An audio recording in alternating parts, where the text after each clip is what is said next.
The overuse of suspensions is a huge problem in DCPS, particularly in schools that are majority Black and Latino and in wards 7 and 8. Many students are being suspended or expelled for small behavioral accusations ranging from talking back to teachers, disrupting classes, being in hallways without passes, and being out of uniform. For example, one student was frequently monitored for speaking out of turn in class. This resulted in a suspension that lasted 10 days. These minor infractions result in students missing class and being behind in their studies. When a student gets in a fight, they usually get expelled or suspended for a long period of time, even if they were defending themselves from something they weren't prepared for. The people handling the situation don't focus on getting to the root of the problem before they suspend or expel someone.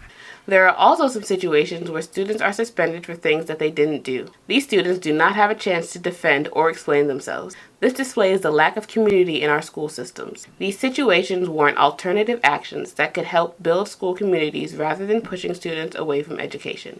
Extreme practices within the school system, such as zero-tolerance policies and expulsions and suspensions for minor offenses, weaken the chances of students securing a safe and successful future for themselves.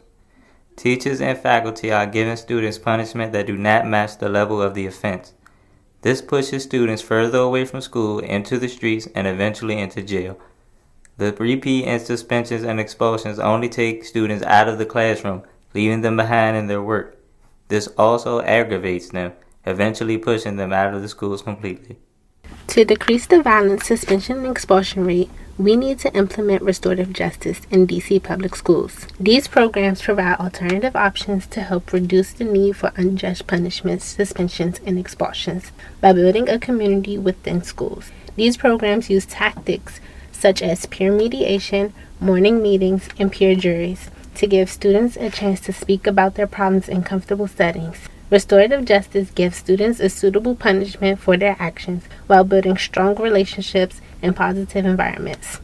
Restorative justice programs are being successfully adopted in public school districts across the country, including some schools in Baltimore City and Montgomery County, Maryland. We Critical Exposure Fellows work every day to give restorative justice in DC public high schools. We hosted a Dignity in School Coalition Day of Action in October, and over 30 people showed up to learn more about restorative justice. In December, we testified at a DCPS budget hearing to ask for funding of restorative justice pilot program in DC public high school.